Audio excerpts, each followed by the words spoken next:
Dad had never heard us perform on stage or I mean sing Hindi specifically. So a lot of the times when we were in rehearsal, we were hoping, we were imagining him beside us and just wondering what he would be like, how his energy would be, and how excited and how he'd be joking around, and it's a bittersweet kind of moment for me and Tamra.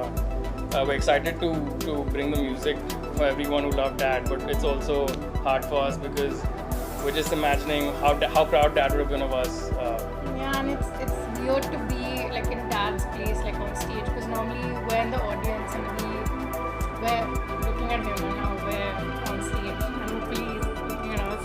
Yeah. I mean, normally we see him perform with the band guys who we're going to play with, and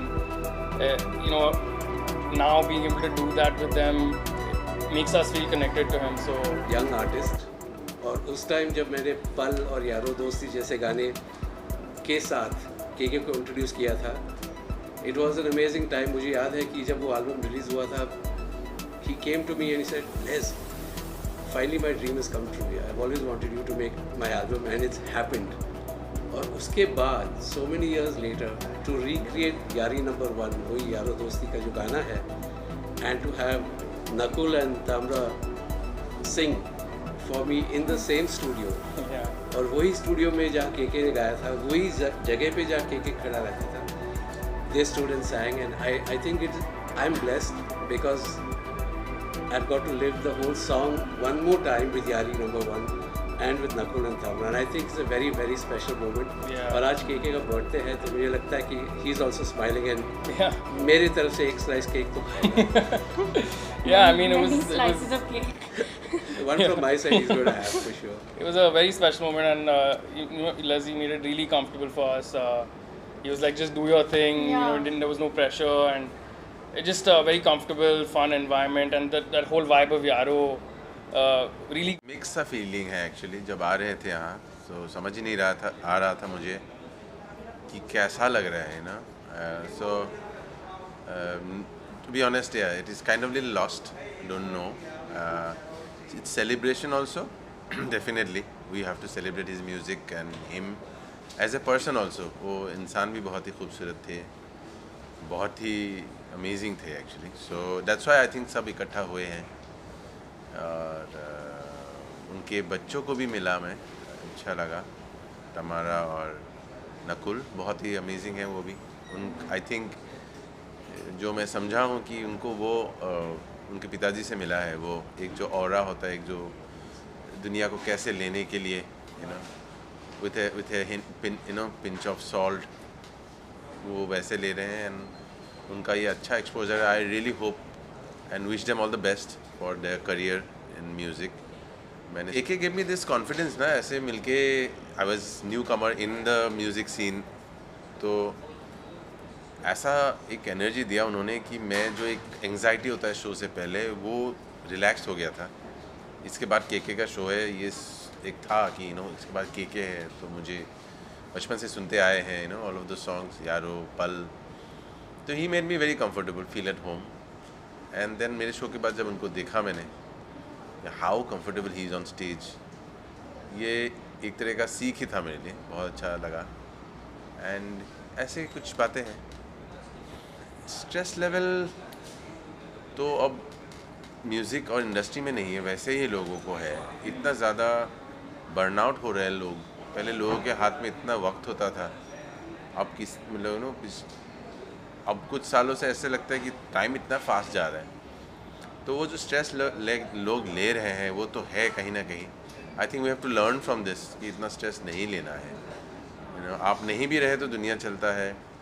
आपको लगता है, I think सबसे बढ़िया बात तो ये कि हम इस दुनिया में एक और दिन जी पाए ना, वही बहुत खूबसूरत है. तो take one day at a time. खुश रहें, अपने understand who loves you, spend time with the loved ones. उसके आगे जो लिखा है, जैसे लिखा है होगा. और ट्रैफिक होता है बॉम्बे में कहीं भी जाओ, लेकिन फिनिक्स सिटी ही है जहाँ पे हमें कॉन्सर्ट करने को मिलता है. So I really am thankful to the place, क्योंकि उन्होंने ऐसा एक जगह डिज़ाइन किया है. बहुत कमी है बॉम्बे में ऐसी जगहों का. So I thank them. Phoenix city हर जगह एक हो, मैं चाहता हूँ, और हर जगह हम शो कर पाएँ. बहुत शो मैंने खुद ही किया है यहाँ पे, एंड इट्स नाइस कि बॉम्बे में ऐसा एक वेन्यू है. पहली बात तो है कि बहुत अजीब लग रहा है कि कभी सोचा नहीं था ज़िंदगी में कि हम ऐसे आएंगे जब के यहाँ नहीं होगा, और के का बर्थडे सेलिब्रेट करेंगे जब के नहीं होगा। तो हम लोगों के लिए, सबके लिए, हम तीनों के लिए आई थिंक ये बहुत अटपटा मोमेंट है। बट ऑफ कोर्स ज़िंदगी का सच है, ज़िंदगी तो चलती रहती है। और मैं सबसे ज़्यादा एक्साइटेड हूँ नकुल और तामरा के लिए, क्योंकि ये आज उनके के की लेगेसी को वो लोग आगे लेके जाने वाले हैं। और we are looking forward to hear them. And then मैं चाहता हूँ कि तामरा और नकुल मेरे लिए, जैसे के ने गाया वैसे भी मेरे लिए वो भी गाएं। तो हम लोग बहुत बहुत खुश हैं कि आज फॉर्मली वो दोनों लॉन्च हो रहे हैं। मैं सबसे पहले ये कहना चाहूँगी कि फिनिक्स मार्केट सिटी में ये प्रोग्राम हो रहा है, तो I just want to correct that. मैं बहुत खुश हूँ कि नकुल और तामरा अपना डेब्यू कर रहे हैं, स्टेज का डेब्यू कर रहे हैं। और जैसा विशाल ने कहा, obviously it's not an ideal situation कि ये नहीं सोचा था कभी कि हम के की एब्सेंस में हम उनको एनकरेज करेंगे, उसके सामने करते तो और अच्छा लगता।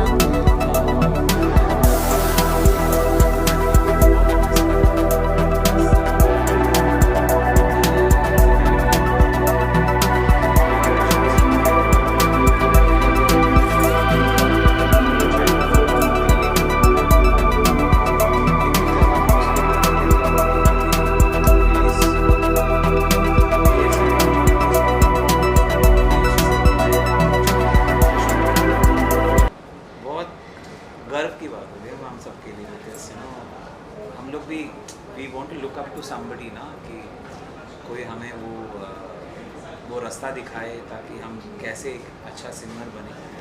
और उन्होंने करके दिखाया पहले in terms of Malayali singers इन बॉलीवुड। और ही इज़ डेफिनेटली मेरा one of the biggest inspirations, ताकि मैं वो स्टेप लूँ कि मैं इंडस्ट्री में आके एक सिंगर बन जाऊँ, एक म्यूजिशियन बन जाऊँ। सो उसकी वजह से मैं के को बहुत मिस करता हूँ। और डेफिनेटली मैं बस उनकी फैमिली और नकुल और तामरा सबको मैं बस लव और क्या कहूँ, बस दुआएं। सर आप स्टार्ट प्लीज सर। यारो दोस्ती बड़ी हसीन है, ये न हो तो जिंदगी है। I just want to say कि हम सब बहुत I think a privilege generation है जिन्होंने उनका म्यूज़िक सुना है। And it's a you have to celebrate the amount of love he's gotten, the sort of songs he's done. And I think आज मुझे बहुत अच्छा लग रहा है कि मैं उनके बर्थडे सेलिब्रेशन का पार्ट हूँ। अफसोस है कि वो आज हमारे साथ नहीं है, बट आई फील लाइक उनका पूरा करियर हम सबको सेलिब्रेट करने का आज मौका मिला है। एंड मुझे खुशी है कि आज मैं उस ग्रुप का पार्ट हूँ। I just feel like you all should, irrespective of the concert, just enjoy his whole career. I feel, the kind of songs he's done, I feel like agar hum if he's one of your favorite artists, the fact that you just listen to his songs even after he's not with us anymore, I think is a blessing for us. And it's just I think ऐसे हम शायद उनको श्रद्धांजलि दे पाए on a daily basis, as fans.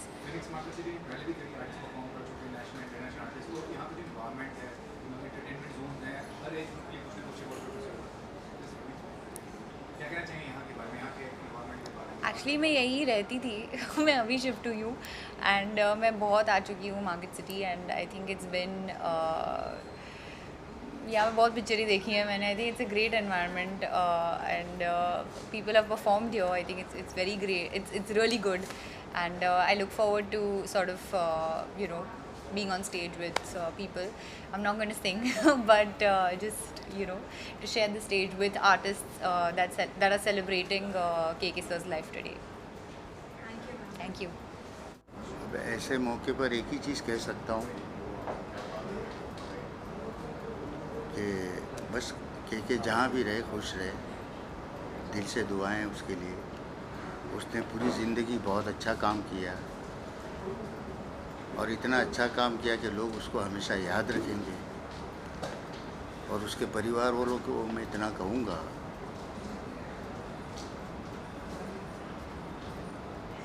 खैर उनके ऊपर क्या बीत रही हो तो वो लोग जानते हैं, लेकिन मैं इतना कहूँगा कि बस सब्र से काम लो। के कहीं गया नहीं है, हम सबके बीच में ही है वो, और उसने इतना अच्छा काम किया है कि हम कोई उसको भूल नहीं पाएंगे। सर ये भी जानना चाहेंगे कि जब के सर और आपका कोई फर्स्ट प्रोजेक्ट जब एक साथ हुआ, कैसे साथ मिले थे, कुछ ऑडियंस में बताना। अरे वो तो बड़ी मज़ेदार कहानी थी, उसकी बात ही कुछ और थी, क्योंकि उस वक्त मैं भी स्ट्रगलर था और के को पहली बार मैं वहीं मिला था जब मैंने तड़प तड़प के का ट्रैक किया था। फर्स्ट टाइम उसको तभी मिला था। तो सबसे अच्छी बात मुझे उसकी यही लगी थी कि बड़ा ऑनेस्ट था। मैंने जब उसको तड़प तड़प के गाना गा के सुनाया तो बड़े मूड में आके बोलता है, अरे इस्माइल भाई ये गाना क्या, मैं पॉप सिंगर हूँ, मैं इस तरह के गाने तो मैंने कभी गाए नहीं, और इस तरह का गाना मैं गा भी नहीं सकता, ये तो बहुत मुश्किल गाना है। तो मुझे बहुत अच्छा लगा, उसकी एक मासूमियत देखा ना मैंने। वरना हर आदमी पहले ये सोचता है कि मैं कोशिश करता हूँ, हो गया तो गा दूँगा। इसका वैसा नहीं था, इसने पहले ही मना कर दिया कि इस तरह का गाना मैं गा ही नहीं सकता हूँ। तो मैंने कहा यार तुम उसकी फ़िक्र मत करो, तुम ऑनेस्ट आदमी हो और मुझे सिर्फ तुम्हारी आवाज़ की ज़रूरत है।